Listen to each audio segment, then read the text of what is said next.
তোমায় খুব মনে পড়ছে ঈশান। তুমি ভালো আছো তো? তোমার মেয়ে আমার উপর রাগ করে আছে জানো। অবশ্য রাগ করারই কথা। আসলে ইসমা তোমায় খুব ভালোবাসে। 2 বছর তোমার জন্য অপেক্ষা করেছে। ও বিশ্বাস করতো তুমি আছো। আজ যখন ও তোমায় পেয়েছে তখন আমি চলে এসেছি। এটাই ওর রাগ। ইমা নীল আকাশের বুকে লাল সূর্যের অস্ত যাওয়ার অন্তিম মুহূর্তটা দেখছে এবং ঈশানের সাথে কাটানো সময়গুলোর কথা মনে করছে। সন্ধ্যা নেমে এলো। দূরের ব্রিজের উপর চলন্ত গাড়িগুলো লাইট টিম টিম করে জ্বলছে দেখছে। বেশ সুন্দর লাগছে। ইমা ব্রিজের দিকে তাকিয়ে দীর্ঘ একটা নিঃশ্বাস ছেড়ে বলে, হ্যাপি বার্থডে টু মি। বলেই উঠে যেতে লাগে। এমন সময় আকাশে ফুলঝুরি ফোটার শব্দ। ইমা পেছনে ঘুরে আকাশের দিকে তাকিয়ে দেখে লাল সবুজ হলুদ ফুলঝুরি আলো ফুটে আছে। ইমা অবাক চোখে দেখতে থাকে। হঠাৎ ইমা খেয়াল করে ফুলঝুরিতে ফুটে আছে হ্যাপি বার্থডে ইমা লেখা। ইমা দেখে হতবাক হয়ে যায়। ইমা চোখ মুছে আবার তাকায়, দেখে সত্যিই হ্যাপি বার্থডে ইমা লেখা। তার মানে ঈশান। বলতেই গাড়ির হেডলাইট জ্বলে ওঠে। ইমা পেছনে ঘুরেই তাকায়। লাইটের আলোয় ভালো করে তাকাতে পারছে না, তবে টিপ টিপ করে চোখ খুলে দেখে দুপাশে গাড়ির হেডলাইট জ্বলছে, মাঝে কেউ দাঁড়িয়ে আছে। ইমা একটু ভয় পেয়ে যায়, ভীত সুরে বলে, কে ওখানে?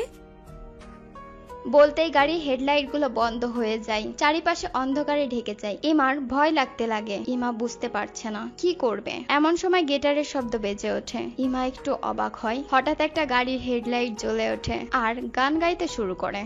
হৃদয়ের স্পন্দন দ্রুত হচ্ছে। রং এবং প্রতিশ্রুতিগুলো সাহসী কিভাবে হয়। পড়ে যাওয়ার ভয় পেলে ভালোবাসবো কিভাবে।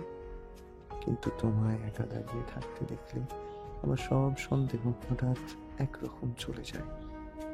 আরো এক কদম কাছে এসো। ইমা এক পা দুপা করে এগিয়ে যায়। কাছে আসতেই দেখে ঈশান তার দিকে তাকিয়ে গান গাইছে। ইমা বড় বড় চোখ করে ঈশানের দিকে তাকিয়ে হতবাক হয়ে যায়। ঈশান গান গাইতে গাইতে উঠে ইমার দিকে এগিয়ে আসে। আমি প্রতিদিন মরেছি তোমার অপেক্ষায়। প্রিয়তম, ভয় পেও না।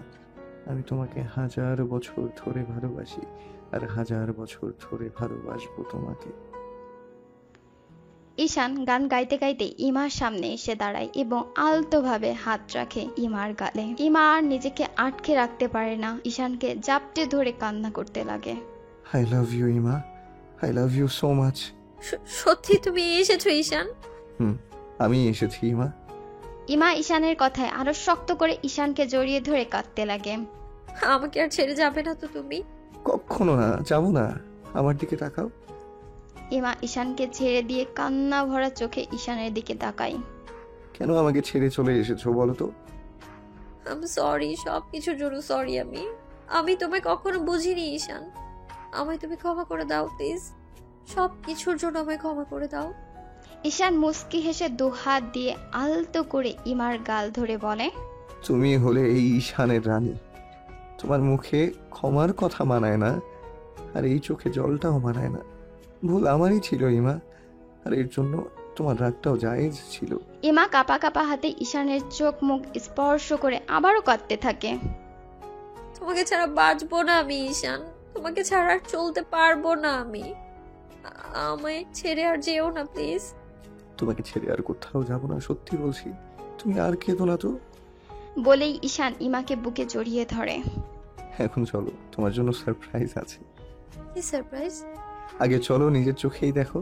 ঈশান ইমাকে নিয়ে গাড়িতে ওঠে এবং চলে যায়। কিছুক্ষণ পর ঈশান কিছু দূর এসে গাড়ি থামিয়ে দেয় এবং গাড়ির হেডলাইট বন্ধ করে দেয়। ইমা চারপাশ তাকিয়ে দেখে কেমন ঘুটঘুটে অন্ধকার। ইমা বিস্মিত চোখে ঈশানের দিকে তাকিয়ে বলল, কি হলো? আমরা কি চলে এসেছি? কিন্তু চারপাশে তো অন্ধকার কেন?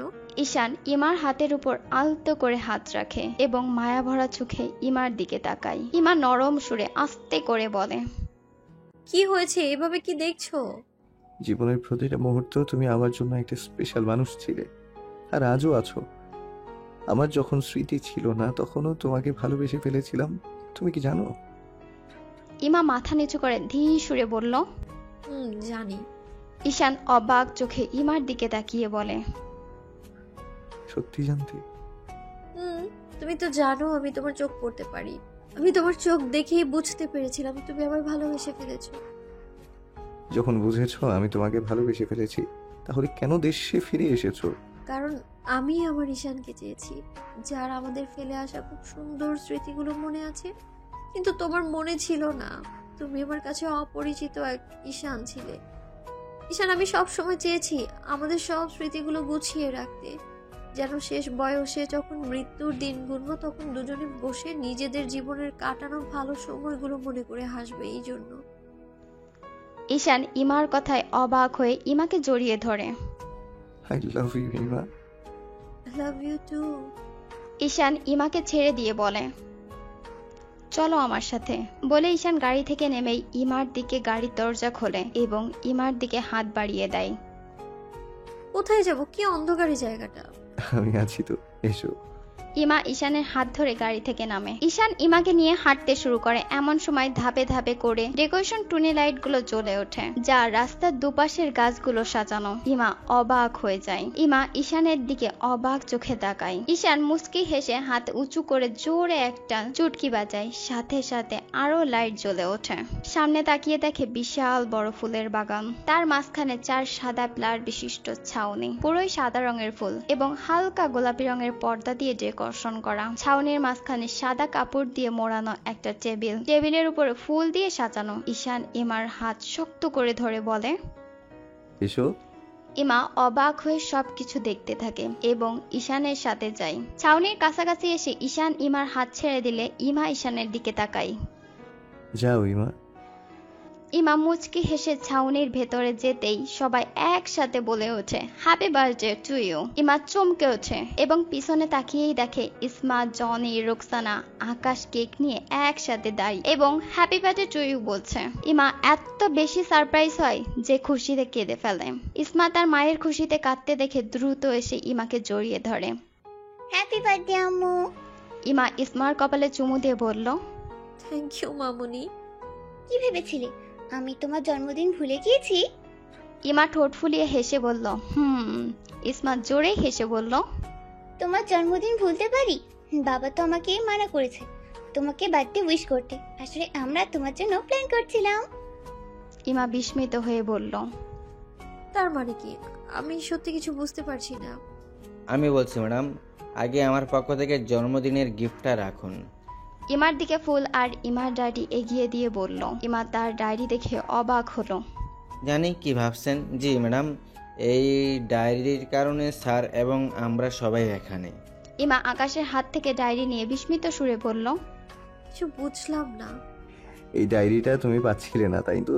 হুম। এই ডায়েরিটা আমি তোমার রুম থেকে নিয়ে এসেছিলাম। ইমা বিস্মিত চোখে ঈশানের দিকে তাকায়। তা দেখে ঈশান আবার বলে, তবে ডায়েরিটা পড়িনি, ভুলে গিয়েছিলাম ডায়েরির কথা। যেদিন তুমি দেশে চলে আসো সেদিন তুমি আকাশকে SMS করেছিলে এবং ডায়েরিটার কথা সেখানে লিখেছিলে। তারপরে আমার মনে পড়ে ডায়েরির কথা। আমি ডায়েরি বের করে পড়তে শুরু করি। পড়তে পড়তে হঠাৎ মাথাটা চাপ ধরে আসে আর সব কিছু মনে হতে লাগলো। আমি যে কখন জ্ঞান হারিয়ে ফেলেছিলাম আমি বলতে পারবো না। স্যার, তারপর থেকে আমি বলছি। ওকে বলো। এদিকে আমি অফিসে গিয়ে মোবাইল পাইনি, তাই ঘুরে এসেছি স্যারের বাসায়। দেখি স্যার মেঝেতে পড়ে আছে। আমি অনেক ভয় পেয়ে গিয়েছিলাম। আমি হসপিটালে কল করি, অ্যাম্বুলেন্স এসে স্যারকে নিয়ে যায়। একদিন পর স্যার গান ফিরে। স্যার যখন আমাকে আকাশ বলে ডাকে আমি তখনই বুঝতে পেরেছি স্যারের সব মনে পড়ে গিয়েছে। আমি যে কত খুশি হয়েছিলাম আপনাকে বলে বোঝাতে পারতাম না ম্যাডাম। আর স্যার আমাকে বলেছিল আপনার সাথে কথা বলবে, কিন্তু আমি মানা করেছি। আমি চেয়েছি আপনি স্যারকে নিজের চোখের সামনে দেখুন। আমি কিছু বলতে চাই। সবাই পেছনে তাকিয়ে দেখে লিলি দাঁড়িয়ে আছে ফুল নিয়ে। ইমা লিলিকে দেখে আরো অবাক হয়ে যায়। ইমা ঈশানের দিকে তাকিয়ে বলে, লিলি এইখানে? আজই এসেছে। শোনো ও কি বলতে চায়। লিলি ইমার কাছে এসে ইমার দিকে ফুল ধরে বলে, হ্যাপি বার্থডে। ইমা সৌজন্যমূলক হাসি দিয়ে ফুলটা নিল। Thank you. আমি জানি তুমি আমাকে দেখে খুব অবাক হচ্ছ। আসলে আমি এসেছি তোমার কাছে ক্ষমা চাইতে। ক্ষমা কেন? আমি তোমাদের মাঝে চলে এসেছিলাম। বিশ্বাস করো, তোমাদের ভিতরের সম্পর্কের কথা যদি জানতাম তাহলে আমি এমন কিছু করতাম না। যেদিন ঈশান চলে যাওয়ার পর আমার অনেক রাগ হয়েছিল। আমি পার্টিতে পিড়ে না গিয়ে নিজের ঘরে চলে গিয়েছিলাম। বাবা সবাইকে বিদায় করে দিয়ে আমার রুমে আসে, আমাকে ডাকে, কিন্তু আমি বাবার সাথে কোনো কথা বলি না। একদিন পর আমি মনে মনে ভাবি, ঈশানের ব্যাপারে আমার বাবার সাথে কথা বলা উচিত। তাই আমি কথা বলতে বাবার রুমে যাচ্ছিলাম। হঠাৎ বাবাকে ফোনে কথা বলতে শুনি ঈশানের ব্যাপারে। ঈশান DW কোম্পানির মালিক, তাই বাবা আমার সাথে বিয়ে দিতে রাজি হয়েছে। বাবা অনেক বড় প্ল্যান করেছিল। আমি কথাগুলো শুনে অনেক অবাক হই। তাই আমি ঈশানের সাথে এই বিষয়ে কথা বলতে ওর বাড়িতে যাই। ঈশানকে বাসায় পাই না। তারপর জানতে পারি ঈশানকে হসপিটালে নিয়ে যাওয়া হয়েছে। আমি আর দেরি না করে হসপিটালে যাই। আমি আকাশকে ঈশানের ব্যাপারে ডাক্তারের সাথে কথা বলতে শুনি। ডাক্তার বলে ঈশান তার সব স্মৃতি ফিরে পেয়েছে। ওটাতে আমি বুঝতে পারি বাবা যেই কথাগুলো বলছিল সব সত্যি। তারপর আমি আকাশকে জিজ্ঞেস করি। আকাশ আমাকে সব কিছু খুলে বলে ঈশান আর তোমার ব্যাপারে। সত্যি তখন আমার নিজের কাছে নিজেকে এত ছোট মনে হচ্ছিল, কি বলবো, আমি সত্যি দুঃখিত। ইমা মুচকি হেসে বলে, ওকে, সবকিছু ভুলে যাও। এগুলো হওয়ার ছিল, তাই হয়েছে। যাই হোক, সব তো বুঝলাম, কিন্তু তোমরা দেশে এসেছো কবে বলো তো? ঈশান আকাশের দিকে তাকিয়ে বলে, 15 দিন হয়েছে। আমি বলেছিলাম স্যারকে চলুন আমরা সরাসরি ম্যাডামের বাড়িতে যাই। স্যার আমাকে মানা করে এবং আপনার জন্মদিনের কথা বলে। সেদিনই আমাদের রাস্তায় জনির সাথে দেখা হয়। তারপর জনি আমাদের ইসমার স্কুলে নিয়ে গিয়ে দেখা করায়। ইমা ইসমার দিকে তাকিয়ে বলে, তুমি আমাকে এই কথা বলনি কেন ইসমা? আমি মানা করেছিলাম যেন তোমাকে কিছু না বলে। তারপর তো আমরা সবাই মিলে আপনার জন্মদিনের প্ল্যান বানাই। তোমরা সবাই সত্যি আমায় অবাক করলে। তার চেয়ে সবচেয়ে বেশি অবাক হয়েছে আমি ইসমার জন্য। আমার মেয়ের ভাব দেখে আমি ধরতেও পারলাম না ও তার বাবার সাথে দেখা করেছে। ইসমা লজ্জা পেয়ে দৌড়ে ঈশানকে গিয়ে জড়িয়ে ধরে। আমার মেয়েটা লজ্জা পেয়েছে। ইসমার মাথায় হাত বুলিয়ে আদর করে বলল। রোকসানা ইমার কাছে গিয়ে ইমার হাত ধরে আনন্দদায়ক সুরে বলল, ম্যাডাম, আজ থেকে সব কষ্টের দিন শেষ। এখন শুধু হাসি খুশির দিন। এখন চলুন কেক কাটবেন। ওকে, সবাই এসো। ইমা টেবিলের ওপরে রাখা কেকের সামনে এসে দাঁড়ায়। লিলি গিয়ে ঈশানের হাত ধরে ইমার পাশে দাঁড়া করায়। আকাশ ইসমাকে ঈশান ইমার মাঝে নিয়ে এসে দাঁড় করায়। ইমা ঈশানের দিকে তাকায়, ঈশান ইমার দিকে তাকায়। এমন সময় আকাশ তাদের ছবি তোলে এবং বলে, কমপ্লিট ফ্যামিলি। ইসমা ঈশান ইমার হাত ধরে ক্যামেরার দিকে তাকিয়ে হেসে মনে মনে বলে, আমার আজ বাবা মা দুজনেই আছে। আজ আমি সব থেকে বেশি খুশি। তারপর ইমা কেক কেটে ইসমাকে, ঈশানকে আর সবাইকে কেক খাইয়ে দিল। সবাই অনেক মজা করে, আনন্দ করে। ঈশান ইমা একসাথে দাঁড়িয়ে সবার মজা করা দেখে। ঈশান ইমার কানের কাছে এসে ফিসফিস করে কিছু বলে। ইমা মুচকি হেসে ঈশানের হাত ধরে সেখান থেকে বের হয়ে অন্য দিকে যায়। ইমা ঈশান হাঁটতে থাকে। ইমা ঈশানের হাতের বাইরের সাথে মাথা ঠেকিয়ে বলে, থ্যাংক ইউ সো মাচ এত সুন্দর একটা সারপ্রাইজ দেওয়ার জন্য। ঈশান মুচকি হেসে ইমার হাত ঠোঁটের কাছে নিয়ে এসে আলতো করে চুমু দিয়ে বলে, তুমি কি জানো তুমি আমার জন্য সারপ্রাইজ? আমি তোমার জন্য যাই করি তাই আমার কাছে কম মা। তোমার হাসিটা আমার কাছে ভীষণ দামি। ইমা ঈশানের হাতের বাজু থেকে মাথা সরিয়ে একটু জোরেই বলল, তোমার তো তাই, সবসময় একই কথা বলো।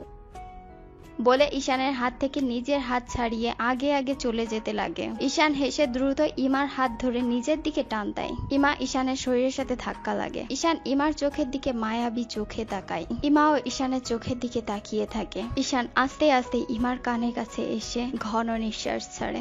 সাথে সাথেই ইমার শরীরের ভেতর কেমন একটা অনুভূতি ফিলিংস কাজ করে। ঈশান ফিসফিস করে বলে, তুমি জানো আমার বুকের ভেতর এখন কি হচ্ছে? তোমার হাতটা দাও, ঈশান ইমার হাত নিয়ে তার বুকের বাঁ পাশে ধরে। ইমা চোখ বন্ধ করে ঈশানের হার্টবিট অনুভব করে। ঈশান দেখে ইমার চোখ বন্ধ করে আছে। ঈশান মুচকে হেসে ইমার ঠোঁটের দিকে তাকায় এবং ধীরে ইমার দিকে এগিয়ে যায়। যখন ঈশানের গরম নিঃশ্বাস ইমার ঠোঁটে পড়ে, ইমার চোখ খুলে ঈশানের দিকে তাকায়। ঈশান আলতো করে ইমার কানের পেছনে হাত রেখে ধীর সুরে বলে, তোমার ঠোঁটের স্পর্শ চাই না। এই কথা শোনার মাত্রই ইমার শরীরের ভেতর কেঁপে ওঠে। ইমা কোনো কথা বলে না, ধীরে চোখ বন্ধ করে। ঈশান মুচকি হেসে ইমার ঠোঁটে চুমু দেয়। ঈশান নিজেকে আর ধরে রাখতে পারে না, ইমার ঠোঁটে ঠোঁট ডুবিয়ে কিস করতে লাগে। হঠাৎ ইমার চোখ দিয়ে পানি গড়িয়ে আসে। ইমার চোখের পানি ঈশানের ঠোঁটে লাগে। ঈশান ইমার দিকে তাকায়। কি হয়েছে মা, তুমি কাঁদছো কেন? তোমার ভালো লাগেনি? ইমা ঈশানের গালে হাত রেখে কান্না সুরে বলল, বিশ্বাস করো, ভাবিনি এই দিনটা আমার জীবনে আসবে। আমি হার মেনে নিয়েছিলাম। এখনো পর্যন্ত আমার মনে হচ্ছে আমি স্বপ্নে দেখছি। ঈশান ইমাকে বুকের সাথে জাপটে ধরে বলল, এটা স্বপ্ন না জান, এটা সত্যি। তোমাকে অনেক অনেক ভালোবাসি, অনেক বেশি। ইমা ঈশানের শরীরের গন্ধে ঈশানকে আরো শক্ত করে জড়িয়ে ধরে বলল, আমিও তোমায় অনেক ভালোবাসি। দুজন দুজনকে কিছুক্ষণ জড়িয়ে ধরে থাকে। ঈশান ইমাকে ছেড়ে দিয়ে বলে, আমার আরেকটা কথা বলার আছে। কি বলো? এসো আমার সাথে। বলেই ইমার হাত ধরে টেনে নিয়ে যায়। আরে ঈশান, আসতে পড়ে যাব তো। পড়বে না। ঈশান ইমাকে একটা দিঘির পাড়ে নিয়ে আসে। ইমা দেখে দিঘিতে সাদা পদ্ম ফুলে ভরা, তার উপর চাঁদের আলো পড়ছে। এত সুন্দর দেখাচ্ছে যে ইমা অবাক হয়ে দেখতেই থাকে। Will you marry me? বলেই ইমা ঈশানের দিকে তাকায়। দেখে ঈশান হাঁটু ভেঙে বসে তার দিকে আংটি ধরে আছে। ইমা, বলো তো কিছু। বলতেই হবে? আরে হাঁটুতে ব্যথা লাগছে, তাড়াতাড়ি বলো। সত্যি বলবো? সত্যি বলো। ইমা হেসে ঈশানের দিকে হাত বাড়িয়ে দিয়ে বলল, ইয়েস। ঈশান আনন্দিত হয়ে তাড়াতাড়ি ইমার হাতে আংটি পরিয়ে দেয়। ইমা ঈশানের সামনে বসে ঈশানকে জড়িয়ে ধরে বলল, এখন থেকে সব ঠিক হয়ে যাবে, দেখো ঈশান। ঈশান ইমার কপালে চুমু দিয়ে বলল, সব ঠিক আছে। এখন চলো, সবাইকে জানাতে হবে। কি জানাবে? কি আবার, আমাদের বিয়ের কথা। তুমি সব তারিখ ঠিক করে ফেলেছো? করেছি তো। চলো সবার সামনে গিয়ে বলি, ওঠো। ঈশান ইমা উঠে চলে গেল। ঈশান ইমা এসে দেখে সবাই গল্প করছে। ঈশান ইমার হাত ধরে ছাউনির নিচে গিয়ে গলা খাকানি দিতেই সবাই ইমা ঈশানের দিকে তাকায়। সবাইকে কিছু বলার আছে। আমি ইমা সিদ্ধান্ত নিয়েছি, সামনের 26 তারিখে আমরা বিয়ে করব। সবাই আনন্দে হাততালি দিতে লাগে। ইসমাত দৌড়ে এসে ঈশান ইমাকে চেপে ধরে আনন্দ সুরে বলে, কি মজা, আমি আব্বু আম্মুর বিয়ে দেখবো। ঈশান ইমা ইসমার কথায় লজ্জা পায়, আবার খুশিও হয়। লিলি উঠে এসে ঈশান ইমার সাথে হাত মিলিয়ে বলে, দুজনকে congratulation. Thank you so much Lily. সত্যি আসবে তো? এবার আমার যাওয়ার পালা। 10টার দিকে আমার ফ্লাইট আছে, আমার যেতে হবে। একদম না, তুমি থাকবে, আমাদের বিয়ে অ্যাটেন্ড করবে, তারপর যাবে। না না, এতদিন থাকতে পারবো না। সেটা বললে হবে? মনে নেই হসপিটালে কি বলেছো? তুমি বলেছো তুমি সব সময় আমার বন্ধু হয়ে পাশে থাকতে চাও। থাকবোই তো, কিন্তু এখন আমাকে আমেরিকা ফিরতে হবে। কথা দিচ্ছি আসবো। তোমাদের বিয়ের 3 দিন আগেই চলে আসবো। আসবো, এখন যেতে হবে। ঠিক আছে, আকাশ তোমাকে এয়ারপোর্টে পৌঁছে দিয়ে আসবে। আকাশ? জি স্যার, আমি যাচ্ছি, চলুন। Lily madam. লিলি আকাশের সাথে চলে গেল। 26 তারিখ। ঈশান লাল রঙের স্যুট প্যান্ট পরে ওয়েডিং এর জন্য তৈরি হচ্ছে। আমি ঈশান চৌধুরী। আমার জীবনে অনেক বড় একটা দিন আজ। 8-9 বছর আগে যেই মেয়েটাকে মনের অজান্তে ভালোবেসে ফেলেছিলাম, আজ তাকে পুরোপুরি নিজের করে পেতে চলেছি। মাঝখানে অনেকটা বছর কেটে গিয়েছে, অনেক কিছু ঘটে গিয়েছে, কিন্তু তবুও তার প্রতি আমার এতটুকু ভালোবাসা কমেনি। তাকে আমি সব সময় চেয়ে এসেছি। 8-9 বছরে যা হয়েছে তা হয়তো কখনো আমার কাম্য ছিল না, তবু আজ সব বাধা পার হয়ে তাকে আপন করে পেতে চলেছি। তাই বাজে অতীতগুলো একটা বাজে স্বপ্ন মনে করে ভুলে যেতে চাই।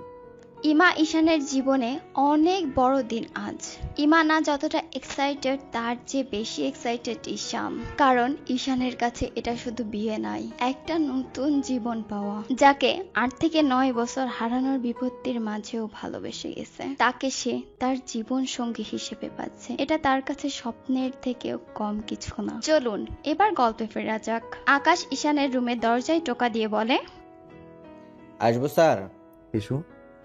আকাশ দরজা খুলেই ভেতরে ঢুকতে ঈশানকে দেখে অবাক হয়ে যায়। ওয়েডিং এর পোশাকে ঈশানকে আজ রাজকুমারের থেকেও কোনো অংশে কম দেখাচ্ছে না। ঈশান আকাশের এমন ফ্যালফ্যাল করে তাকানো দেখে লাজুক হাসি দিয়ে বলল, কেমন লাগছে আমাকে বলো? স্যার, আজ ম্যাডাম আপনাকে দেখে আবার নতুন করে আপনার প্রেমে পড়বে। সত্যি বলছো? জি স্যার। স্যার, আপনার সাথে একটা সেলফি তুলতে পারি? আরে এটা আবার বলতে হয়, কাছে আসো। আকাশ পকেট থেকে ফোন বের করে সেলফি তুলতেই ফোন উঁচু করে এমন সময় লিলি কল করে। ঈশান একটু বাঁকা চোখে আকাশের দিকে তাকায়। আকাশ ঈশানের দিকে তাকিয়ে বলে, সরি স্যার, আমি এক্ষুনি আসছি। বলে আকাশ ফোন রিসিভ করে বাইরে চলে যায়। জি মিস লিলি, বলুন। আকাশ, ঈশান রেডি হয়েছে? জি। ইমা, ও রেডি। জানি কোথায় আছে, ওকে কি পাঠাবে আমাদের নিয়ে যেতে? পাঠাবো তো, কিন্তু জনি যে কোথায় আছে দেখতে হবে। ওকে, তাহলে জনিকে পাঠিয়ে দাও। বলে ফোন কেটে দিল। আকাশ ঈশানের রুমে ঢুকে বলল, স্যার, ম্যাডামও ওইদিকে রেডি হয়ে গিয়েছে, তো জনিকে পাঠাবো? পাঠাও, আর আমার জন্য গাড়ি বের করতে বলো। আমি আগে যাব কমিউনিটি সেন্টারে। আচ্ছা, মানুষজন কি সবাই চলে এসেছে? জি স্যার, আসছে সবাই। ও নিয়ে আপনি ভাববেন না, সবার দিকে বিশেষ নজর রাখা হচ্ছে। ওকে, এখন তুমি যাও। Okay sir. ঈশান আয়নার দিকে তাকিয়ে নিজের প্রতিবিম্ব দেখে মুচকি হেসে বলে, ইমাকে নিশ্চয়ই অনেক সুন্দর লাগছে।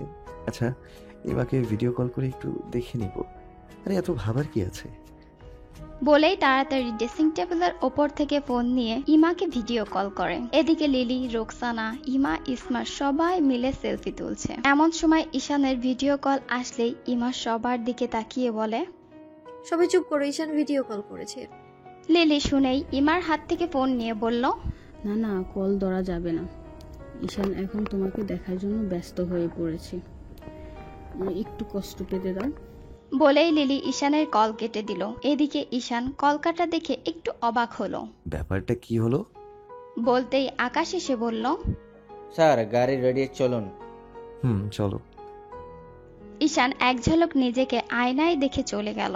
ঈশান গাড়িতে উঠে আবারও ইমাকে ফোন করে। এবারও ফোন কেটে দেয়। এবার ঈশান অডিও কল করে। এদিকে লিলি হাসতে হাসতে বলে, এবার অডিও কল করেছে বেচারা ঈশান। ইমা লিলির হাত থেকে ফোন নিয়ে হেসে বলল, তোমরা আমার হবু বরটাকে এত জ্বালিও না তো। বলে ফোন রিসিভ করে কানে ধরে। হ্যালো, কল কেটে দিচ্ছিলে কেন? আমি। বলতেই লিলি ইমার হাত থেকে ফোন নিয়ে কানে ধরে বলল, কি হয়েছে ঈশান? ঈশান লিলির কণ্ঠ শুনে একটু থতমত খেয়ে গেল। না মানে, শুনো ঈশান, এত উতলা হইও না। আর তো কিছুক্ষণ, তারপর তো বউকে সামনে সামনেই দেখো, বুঝেছো? ওকে ওকে, তাই হবে। এবার কি ইমাকে ফোনটা দেয়া যাবে? একদম না, বাই। বলে ফোন কেটে দিল। লিলি ইমার হাতে ফোন দিয়ে বলল, তোমার হবু বর সত্যি পারেও বটে। ইমা লাজুক হাসি দিল। এদিকে ঈশান আকাশকে বলে, আকাশ, জনি ওদের নিতে গিয়েছে? জি স্যার। ঈশান সবার সাথে সাক্ষাৎ করছে, কথা বলছে। সবাই ঈশানকে অভিনন্দন জানাচ্ছে। এমন সময় আকাশ এসে ঈশানের কানের কাছে এসে বলে, স্যার, ম্যাডাম চলে এসেছে। ঈশান দরজার দিকে তাকিয়ে দেখে দুজন গার্ড দরজা খুলে দিলে ইমা লাল গাউন পরে ইসমার হাত ধরে হেঁটে আসছে। পেছনে লিলি, রোকসানা, জনি সবাই অবাক হয়ে ইমার দিকে তাকিয়ে থাকে। ঈশান নিজেও অবাক হয়ে যায়, কারণ ঈশানের কল্পনার বাইরে ছিল ইমার সৌন্দর্যটা যেন সবার মাঝে একটা অপ্সরা হেঁটে আসছে। ঈশান অবাক হয়ে ইমার দিকে তাকিয়ে এক পা দুপা করে এগিয়ে যায়। ইমা ঈশানের দিকে তাকিয়ে দেখে লাল রঙের স্যুট প্যান্ট, কালো রঙের জুতো, ভেতরে সাদা রঙের শার্ট, চুলগুলো জেল দিয়ে উঁচু করা। ইমা অবাক হয়ে ঈশানের দিকে তাকিয়ে আছে। দুজন দুজনকে এমন ভাবে দেখছে, না জানি দুজন দুজনকে কতদিন দেখেনি। রোকসানা, লিলি, আকাশ সবাই সবার দিকে তাকাতাকি করতে লাগে। ইসমা তার বাবা মায়ের এভাবে তাকিয়ে থাকতে দেখে বলল, বাবা মা। ঈশান ইমা চমকে ইসমার দিকে তাকায়। কি করছো? আমাকে ভুলে গেলে নাকি? তোমরা এভাবে দুজনকে কি দেখছো? তোমাদের দুজনকেই সুন্দর লাগছে। আমাকে কেমন লাগছে কেউ বললো না। ঈশান ইমা ইসমার কথায় হেসে ওঠে। ঈশান ইসমার দুগালে দুজনে হাত দিয়ে বলে, তোমাকে পরীর মতো লাগছে মামুনি। ইসমা শুনে খুব খুশি হলো। স্যার চলুন, বিয়ের রেজিস্ট্রির জন্য লোক এসেছে এবং মাওলানাও এসেছে। ঈশান ইমার দিকে তাকিয়ে মুচকি হেসে বলেই চলল ইমা। চলো। সব সাংবাদিকরা ছবি তুলতে লাগে। ঈশান ইমার বিয়ের রেজিস্ট্রি হয়। মাওলানা ঈশান ইমার কলমা পড়িয়ে দেয়। তারপর সবাই মিলে কিছু ছবি তোলে। ঈশান পার্সোনাল ভাবে ইমার সাথে কিছু ছবি তোলে। ঈশান সবার সাথে ইমাকে পরিচয় করিয়ে দিতে লাগে। এদিকে জনি আকাশ দাঁড়িয়ে গল্প করছে। জনি ঈশান ইমার দিকে তাকিয়ে মুচকি হেসে বলল, স্যারকে এত খুশি দেখে আমার যে কি ভালো লাগছে আকাশ, কি বলবো তোকে। আমারও। যাই হোক, এত কিছু হওয়ার পর স্যার তার ভালোবাসার মানুষকে তার জীবনে পেয়েছে। এর থেকে ভালো আর কিছু হতে পারে বল? সেটাই, কম ভালোবাসা স্যার ইমা ম্যাডামকে। সত্যি এমন ভালোবাসা আজকাল খুব কম দেখা যায়। আচ্ছা আকাশ, স্যারের তো সব মনে পড়েছে, তো স্যার আর ওইদিকে। বলতেই আকাশ জনির মুখের সামনে হাত দেখিয়ে বলল, এ বিষয়ে কিছু বলিস না।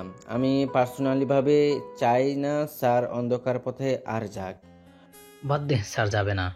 এখন তো স্যারের জীবনে ম্যাডাম চলে এসেছে, ম্যাডাম স্যারকে সামলে রাখবে। কিন্তু তোর কি? আমার কি মানে? মিস লিলির সাথে তোর কিছু চলছে নাকি? তুই পাগল নাকি? দেখ না কি সুন্দর দেখাচ্ছে ওনাকে। বলে দেব নাকি রুকসানাকে অন্য মেয়ের দিকে নজর দিচ্ছিস? আরে ভাই, আমি তো তোর জন্য কথা বলছিলাম। মিস লিলির সাথে তোর বিয়ে দিয়েই দেই, কি বলিস? ভালোই মানাবে কিন্তু তোদেরকে। তোর মন খারাপ হয়ে গেছে। ও কোথায় আর আমি কোথায়? ওর বাবা বড় বিজনেসম্যান আর আমি কি? আর সেটা বড় কথা না। আমি আমেরিকান মেয়েকে বিয়ে করব না কখনো। কেন? বলতেই ঈশান এসে জনি আকাশের কাঁধে হাত রেখে বলে, আমি জানি কেন। স্যার আপনি? কি হয়েছে? তোমরা এমন অবাক হচ্ছ কেন? না মানে কি জানো জনি, আমার যখন স্মৃতি ছিল না, আকাশ আমাকে ভাইয়া বলে ডাকতো এবং আকাশ আমার বিছানায় আমার পাশে ঘুমিয়েছে। আকাশ মাথা নিচু করে বলল। Sorry sir. ঈশান আকাশকে জড়িয়ে ধরে বলল, তুমি আমাকে কখনো সরি বলবে না আকাশ। তুমি শুধু আমার জীবন ফিরিয়ে দাওনি, আমাকে সবকিছু ফিরিয়ে দিয়েছো। আজ তোমার জন্য আমার সব খুশি খুঁজে পেয়েছি। তোমাকে কি বলে ধন্যবাদ দিব, সত্যি আমার কাছে ভাষা নেই। আকাশ ঈশানকে ছেড়ে দিয়ে বলল, আমার পাশে থাকবে থাকো, কিন্তু তোমাকে বিয়ে দিতে হবে। দেখো, সবার বিয়ে হয়ে গেল, আমারও হয়ে গেল। জনি তো আগেই করে ফেলেছে, এবার তোমার পালা। আকাশ একটু লজ্জা পায় ঈশানের কথায়। জনি, আকাশ কেন আমেরিকার মেয়েকে বিয়ে করবে না জানো? ও হ্যাঁ স্যার, কেন বলুন তো? কারণ আকাশ শালীনতা পছন্দ করে সব দিকে। ও আচ্ছা, বুঝলাম। আকাশ লাজুক হাসি দেয়। রাত 8:30। ঈশান ইমা সব গেস্টদের বিদায় দেয়। ইমা চলো এবার বাসায় যাই। ইসমা কোথায়? ওকে দেখছি না। বলতেই পেছন থেকে ইসমা বলে, এই তো বাবা, এই তো আমি। আজ অনেক মজা করেছি, এখন ঘুম পাচ্ছে। ঘুম পাচ্ছে আমার মাথার? আসো আমার কাছে, আসো মা, এবার ঘুমাও মা। বলে ঈশান ইমাকে কোলে তুলে নিল। এমন সময় আকাশ এসে বলল, স্যার গাড়ি রেডি, ম্যাডামকে নিয়ে চলুন। চলো, কিন্তু আর সবাই কোথায়? ওরা আসছে, আপনি চলুন স্যার। চলো ইমা, চলো এবার বাসায় যাওয়া যাক। ইমা এদিকে হাত বাড়িয়ে মুচকি হেসে বলল। ইমা হেসে ঈশানের হাত ধরে চলে গেল। ঈশান ইসমাকে নিয়ে গাড়িতে উঠে বসে। ইমাও বসে। গাড়ি চলতে শুরু করে। ঈশান ইসমাকে ভালো করে কোলের উপর শুইয়ে নিল। দেখে ইমা তার দিকে তাকিয়ে আছে। কি হয়েছে? কিছু না। ঈশান হেসে ইমার হাতের উপর আলতো করে হাত রাখে। ইমাও আরেকটা হাত দিয়ে ঈশানের হাত চেপে ধরে থাকে। 15 মিনিট পর ঈশানের গাড়ি ঢুকলো তার বিশাল বাংলো বাড়িতে। ইমা অবাক চোখে দেখতে থাকে। ইমা এর আগেও এ বাড়িতে আসলে আস্তার কাছে বাড়িটা একদম অন্যরকম লাগছে। পুরো বাড়িতে অসম্ভব সুন্দর লাইটিং করে সাজানো। ঈশান ইমাকে এমন অবাক হয়ে তাকিয়ে দেখতে দেখে মনে মনে খুব খুশি হয়। গাড়ি থামালো বাড়ির মেন দরজার সামনে। ইমা দেখে লাইন ধরে সব বডিগার্ডরা দাঁড়িয়ে আছে। আকাশ গাড়ি থেকে বের হয়ে গাড়ির দরজা খুলে বলে, স্যার ইসমাকে আমার কাছে দিন। ঈশান ইসমাকে আকাশের কোলে তুলে দিল। আমি ইসমাকে তার রুমে নিয়ে গিয়ে শুয়ে দিয়ে আসি, আপনারা আসুন। ঠিক আছে। আকাশ ইসমাকে নিয়ে চলে গেল। ঈশান ইমা গাড়ি থেকে বের হয়। ঈশান ইমার দিকে হাত বাড়িয়ে দিল। ইমা ঈশানের হাত ধরে বাড়ির ভেতরে ঢুকে। এমন সময় রোকসানা, জনি, লিলি ফুলের পাপড়ি ছিটিয়ে বলে স্বাগতম। লিলি ঈশান অবাক হয়ে যায়। তোমরা কখন বাসায় আসলে? অনেকক্ষণ হয়েছে, আপনাদের স্বাগতম জানাবো না?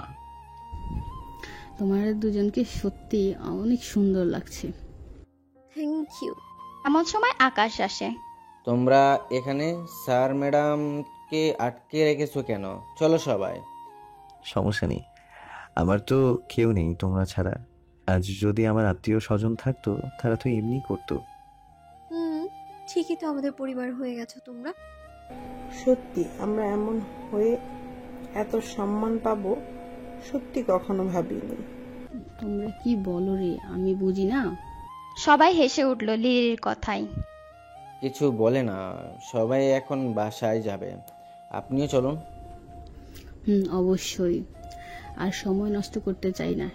ঈশান ইমা কাল সকালে দেখা হবে, আজ আসি। ওকে। স্যার, আমি মিস লিলিকে গেস্টদের বাড়িতে রেখে আসি। আচ্ছা যাও। স্যার এবার আমরাও যাই, অনেক রাত হয়ে গেছে। যাও, তবে আমার কিছু বলার আছে, তোমাদের কাল সকালে বলবো। চলে এসো দুজনায়। রোকসানা, জনিও বিদায় নিয়ে চলে গেল। ঈশান ইমার দিকে তাকিয়ে দেখে ইমা বাড়ির এদিক ওদিক তাকিয়ে দেখছে। তোমার বাড়ি সাজানো পছন্দ হয়েছে?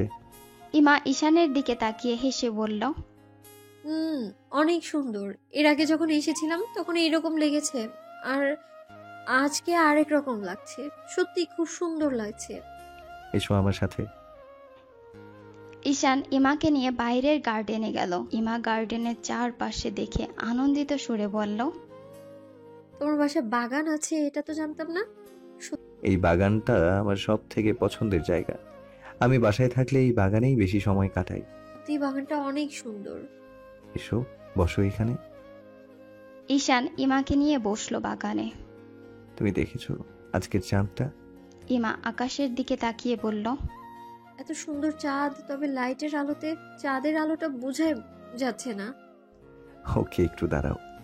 বলতেই ঈশান উঠে যায়। এমন সময় সব লাইট বন্ধ হয়ে যায়। চাঁদের আলো সব দিক কেমন আলোকিত হয়ে যায় সাথে সাথে। ঈশান এসে ইমার পাশে বসে বলে, এবার ভালো লাগছে? ইমা ঈশানের দিকে এগিয়ে গেলে ঈশানও কাঁধে আলতো করে মাথা রাখে। ঈশান ইমার হাত ধরে হাতে চুমু দিয়ে বলে, তোমার থেকে যখন 6 বছর আলাদা ছিলাম, এই বাড়িটা আমি তখন বানিয়েছিলাম খুব শখ করে। এইভাবে একদিন এই বাড়িতে আমি আমার ইমাকে নিয়ে থাকবো। তাই আমি কখনো কোনো মেয়েকে এই বাড়িতে ঢুকতে দেইনি। আমি চাইতাম এই বাড়িতে শুধু আমার ইমার পা পড়বে, আর কারো না। এমনই একটা বিশ্বাস ছিল। আজ আমার বিশ্বাসটা সত্যিতে পরিণত হয়েছে। তুমি জানো না আজ আমি কতটা খুশি। বলতেই ঈশানের হাতে টপ করে এক ফোঁটা পানি পড়লো। ঈশান ইমার দিকে তাকিয়ে দেখে ইমা কাঁদছে। ঈশান 2 হাত দিয়ে ইমার গাল ধরে বলল, কি হয়েছে মা, তুমি কাঁদছো কেন? আমি তোমার ভালোবাসার যোগ্য না ঈশান। আমি তোমায় কত কষ্ট দিয়েছি, ভাবতে গেলে নিজেকেই ঘৃণা করতে ইচ্ছে করে আমার। ঈশান ইমার চোখ মুছিয়ে দিয়ে মুচকি হেসে বলল, আগে আমার, তুমি আমাকে কষ্ট দিলেও তুমি কি ভালো ছিলে বলো তো? তুমি নিজেও কষ্ট পেয়েছো, আমাকে ঘৃণা করেছো, কিন্তু তোমার মনে আমি ছিলাম। আমি তোমাকে যতটা ভালোবাসি তুমিও আমাকে ততটাই ভালোবাসো। মাঝখানে যা কিছু হয়েছে সবকিছু হওয়ারই ছিল। তকদির বলে যে একটা কথা আছে না? কিন্তু দেখো, আমরা আলাদা হইনি, সবকিছু পার করে আমরা এক হয়েছি। ইমা ঈশানকে জড়িয়ে ধরে চোখ বন্ধ করে বলে, তোমাকে অনেক ভালোবাসি, অনেক বেশি। আমিও। আমাকে নিজের করে নাও না ঈশান। আজ আমায় অনেক ভালোবাসো না প্লিজ। তোমার আদরে আজ নিজেকে হারিয়ে ফেলতে চাই। ইমা ঘন নিঃশ্বাস ছেড়ে নিশল সুরে বলল, আমিও আজ তোমার মাঝে হারাতে চাই ইমা, তোমাকে অনেক ভালোবাসতে চাই। ঈশান ইমা দুজনকে পাগলের মতো কিস করতে শুরু করে। ইমা ঈশানকে থামিয়ে দিতে গেলে ঈশান উত্তেজিত সুরে বলে, আর থামিও না ইমা, আজ আর আমাকে আটকিও না। বলতেই পাগলের মতো চুমু দিতে লাগে। ঈশান, এটা গার্ডেন। ঈশান হেসে দিল ইমার কথাই। ইমাও হেসে দিল। চলো রুমে চলো। ইমা উঠে দাঁড়ালো। ঈশান ইমাকে ব্রাইডাল স্টাইলে কোলে তুলে নেয়। এবার চলো আমার জান।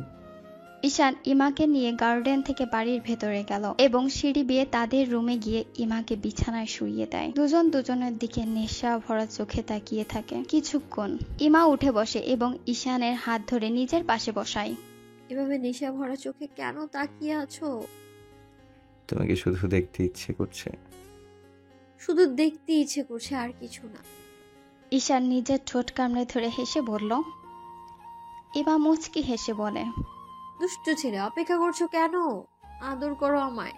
দু হাত দিয়ে ইমার কানের পেছনে ধরে নেশালো কণ্ঠে বলল। ঈশান ইমা ঠোঁটের দিকে এগিয়ে যায় এবং ঠোঁটের ভিতরে ঠোঁট ডুবিয়ে কিস করতে লাগে। এভাবেই দুজন দুজনকে ভালোবাসা আদর দিয়ে জড়িয়ে নেয়। মা মেয়ে কি আমাকে ভুলে গেল? ইসমা পিছনে ঘুরে তাকিয়ে দেখে ঈশান। ইসমা ঈশানকে দেখে বিছানা থেকে উঠে ঈশানকে গিয়ে জড়িয়ে ধরে বলে, গুড মর্নিং বাবা। Good morning. আমার মেয়ের ঘুম ভালো হয়েছে? জি, তোমার রুম পছন্দ হয়েছে মা? খুব পছন্দ হয়েছে বাবা। আমি ফ্রেশ হয়ে আসছি। বলে ইমা চলে যায়। ঈশান বসে ইসমার সাথে গল্প করে। ইসমা, এখন ফ্রেশ হয়ে নাও, বাকি গল্প পরে করব, কেমন? ঠিক আছে বাবা। ইসমা উঠে ওয়াশরুমে চলে যায়। ঈশান উঠে নিজের রুমে আসে, দেখে ইমা আয়নার সামনে দাঁড়িয়ে চুল আঁচড়াচ্ছে। ঈশান পা টিপে টিপে ইমার পেছনে এসে দাঁড়ায়। ইমা আয়নায় ঈশানকে দেখে। ঈশান মুচকি হেসে ইমার হাত থেকে চিরুনি নিয়ে ইমার চুল আঁচড়িয়ে দিতে লাগে। ইমা আয়নায় অপলক দৃষ্টিতে ঈশানের দিকে তাকিয়ে থাকে। হয়ে গেছে। Thank you. ঈশান ইমার কাঁধে থুতনি রেখে আয়নার দিকে তাকিয়ে বলল, আমাকে থ্যাংক ইউ বলতে হবে? এটা তো আমার কাজ, আমি আমার বউয়ের খেয়াল রাখবো। তোমাকে অনেক সুন্দর লাগছে। ইমা লাজুক হেসে দিল। এমন সময় দরজায় কেউ নক করে। ঈশান ইমাকে ছেড়ে বলল, এসো। যাও। কাজের লোকটা চলে গেল। এই সময় লিলি? চলো দেখি কি বলে। ঈশান ইমাকে নিয়ে চলে গিয়ে দেখে লিলি হলরুমে বসে আছে। লিলি ঈশান ইমাকে দেখে উঠে দাঁড়ায়। Good morning. Good morning. বসো লিলি। না, সময় কম, 10টায় আমার ফ্লাইট। কি বলো, এত তাড়াতাড়ি চলে যাচ্ছ? আমার কাজ পড়ে গেছে, গতকাল গেলে ভালো হতো, কিন্তু আমাদের বিয়ে আমি কিভাবে যাব বলো, তাই আজই যেতে হবে। তোমাদের দুজনকে একসাথে সত্যি অনেক ভালো লাগছে। এমন সময় ইসমা সিঁড়ি বেয়ে নেমে আসে। লিলি ইসমাকে দেখে বলল, good morning. Good morning madam. তুমি এখন অনেক খুশি, রাইট? জি, বাবা মা দুজনকে পেয়েছি, আমার আর কিচ্ছু চাই না। ঈশান হেসে ইসমার মাথায় হাত বুলিয়ে দিল। তোমরা সবাই অনেক সুখী হও, এবার আমার যেতে হবে। কে যাবে তোমার সাথে? বলতেই আকাশ এসে বলল, আমি নিয়ে যাচ্ছি sir. Good morning sir, madam. Good morning. Okay Lily, America গেলে দেখা হবে, আর অবশ্যই আমাদের এখানে বেড়াতে আসবে। আসবো অবশ্যই, তো আসি। ওকে, ভালো থেকো। লিলি বিদায় নিয়ে চলে গেল। ঈশান ইমা হল রুমে বসে তাদের বিয়ের ছবি দেখছে এবং ঠিক করছে কোন ছবি বড় করে তাদের রুমের দেওয়ালে টাঙাবে। এমন সময় জনি, রোকসানা তাদের বাচ্চাকে নিয়ে ঈশানের কাছে আসে। স্যার আসবো? ঈশান ইমা তাকিয়ে দেখে জনি, রোকসানা। এসো এসো, বসো জনি, রোকসানা। স্যার সারা রাত ঘুম হয়নি, আপনি কি বলবেন এইটা ভেবে। ঈশান জনির কথায় হেসে উঠল। ঈশান উঠে জনির পাশে এসে বসে। এমন সময় আকাশ আসে। আকাশ, এসেছো? জি স্যার। এদিকে এসো, আমার পাশে বসো। আকাশ একটু বিস্মিত হয়ে ঈশানের পাশে বসলো। ঈশান নিজের পায়ের উরুর ওপর 2 হাত রেখে আকাশ জনির দিকে তাকালো এবং ইশারা করলো তার হাত ধরতে। জনি আকাশ একটু ভয়ে ভয়ে ঈশানের হাত ধরে। ঈশান আকাশ জনির হাত শক্ত করে ধরে বলল, কে কোন হাত ধরেছো বলো? আমি ডান হাত ধরছি। আমি বাম হাত। তোমরা তো এটাই ছিলে না, আমার ডান হাত আর বাম হাত। জনি আকাশ দুজন দুজনের দিকে তাকিয়ে ঈশানের দিকে তাকালো এবং একসাথে বলল, জি। জনি, আকাশ, আমি চাই তোমরা দুজন আমার জীবনের শেষ সময় পর্যন্ত আমার পাশে এমনি শুধু ডান হাত বাম হাত হয়ে না, আমার ভাই হয়ে থাকো। আমরা 3 জন খারাপ কাজ কিন্তু একসাথে করেছি, এবার ভালো কাজ করতে চাই, তাই ভালো কাজেও আমি তোমাদের পাশে চাই। তোমরা বসো, আমি আসছি। বলে ঈশান উঠে ওপরে নিজের রুমে যায়। জনি আকাশ হতবাক হয় ঈশানের কথায়। ম্যাডাম স্যার এগুলো কি বলছে? ভালো কাজ মানে? আমি কিছুই জানি না এই বিষয়ে। বলতেই ঈশান চলে আসে। সবাই দেখে ঈশানের হাতে কিছু পেপার। ঈশান জনি আকাশের সামনে দাঁড়িয়ে দুজনের দিকে দুটি পেপার ধরে বলল। এটাই আকাশ জনি পেপার নিয়ে অবাক হয়ে বলল। এটা কি স্যার? এটা ফ্ল্যাটের পেপার। এই নাও চাবি, এটা আমার পক্ষ থেকে গিফট। জনি আকাশ খুশিতে কি বলবে বুঝতে পারছে না। দুজন উঠে ঈশানকে জড়িয়ে ধরলো। জনি মোটামুটি কেঁদেই ফেলেছে। স্যার আমরা সত্যি অনেক ভাগ্যবান যে আপনার মতো একজনকে পেয়েছি। সত্যি আপনি সবসময় আমাদের সব সুখ দুঃখে ছিলেন। আমি কতটুকু ছিলাম জানি না, কিন্তু তোমরা ছিলে আমার পাশে ছায়ার মতো। ঈশান জনি আকাশকে ছেড়ে তাদের কাঁধে হাত রেখে বলল। আমার কেউ নেই এটা আমি আর কখনো ভাববো না, কারণ এখন আমার সব আছে। আমার বউ বাচ্চা আছে, আমার ভাইয়েরা আছে, আমার বিশাল বড় কোম্পানি আছে, টাকা পয়সা সব আছে। আমি চাই তোমরা দুজন আমার কোম্পানিতে আমার সাথে কাজ করবে। স্যার আমি তো পারবো না, এগুলোর তো কিছুই বুঝি না। আকাশও তো বুঝতো না। আমার 2 বছর অসুস্থতার মধ্যে ও সব শিখেছে এবং সামলেছেও। ঠিক তুমিও কাজ করতে করতে শিখে যাবে। তো রোকসানা, আজকেই তোমরা নতুন বাড়িতে উঠে পড়ো, কেমন? জি স্যার, আপনাকে অনেক ধন্যবাদ। আরে না, ধন্যবাদ দিতে হবে কেন? শোনো জনি, আকাশ, কাল সকালে দুজনেই আমার সাথে অফিসে যাবে। কাল থেকে মনে করো নতুন জীবন শুরু। আকাশ জনি আনন্দিত সুরে বলল, ইয়েস স্যার। বিকেলবেলা বাড়ির গার্ডেনে ইমা ঈশানের শরীরের সাথে ঠ্যাস দিয়ে বসে গল্প করছে। ইমা ঈশানের হাত নিয়ে খেলতে খেলতে বলে, তুমি খুব ভালো একটা কাজ করলে আকাশ, জনির জন্য। আসলে ওদের এমনই কিছুর দরকার ছিল। এখন আকাশের বিয়ে হলেই হয়। ঠিকই বলেছ। আকাশকে জিজ্ঞেস করতে হবে ওর কোনো পছন্দ আছে কিনা। হুম। ইমা, তোমার আর ওই হসপিটালে চাকরি করার দরকার নেই। ইমা উঠে বসে ঈশানের দিকে তাকিয়ে কপাল কুঁচকে বলল, এটা কি বললে? আমার প্রফেশন আমি ছেড়ে দেব? আরে পাগলি, আমি সেই কথা একবারও বলেছি? তুমি তোমার প্রফেশনে থাকো, তবে নিজের হসপিটালে। অন্যের হসপিটালে কাজ করার দরকার নেই। তুমি বলেছিলে না, কখনো যদি সুযোগ আসে তুমি সবচেয়ে কম খরচে সবার চিকিৎসা করবে। বলেছিলাম তো, কিন্তু তেমন সুযোগ কই পেলাম বলো? আমি থাকতে তোমার সুযোগের আর কি দরকার? আমি তোমাকে হসপিটাল বানিয়ে দেব। তুমি কম খরচে বা বিনামূল্যে চিকিৎসা করতে পারবে, সমস্যা নেই। ইমা ঈশানকে জড়িয়ে ধরে আনন্দিত সুরে বলল, থ্যাংক ইউ জান। আই লাভ ইউ সোনা। বলতেই ইমার কপালে চুমু দেয়। এভাবেই সুখের সময় কাটলো সবার জীবনে। জনি আকাশ ঈশানের সাথে কোম্পানির কাজ করতে শুরু করে। কাজের ভেতর ঈশান আকাশের কাছে শুনে তার কোনো পছন্দ আছে কিনা। আকাশ ঈশানের কথার প্রতি উত্তরে জানিয়ে দেয় তার যদি কখনো কাউকে পছন্দ হয় তাহলে সবার আগে সে তাকেই জানাবে। ঈশান ইমাকে বিনামূল্যে চিকিৎসার জন্য হসপিটাল খুলে দেয়। সবকিছু খুশি সুন্দরভাবে চলতে থাকে। 1 বছরের মাথায় ঈশান ইমার ঘর আলো করে এক ছেলে সন্তান আসে। শুরু হয় তাদের জীবনে আরেকটা নতুন অধ্যায়।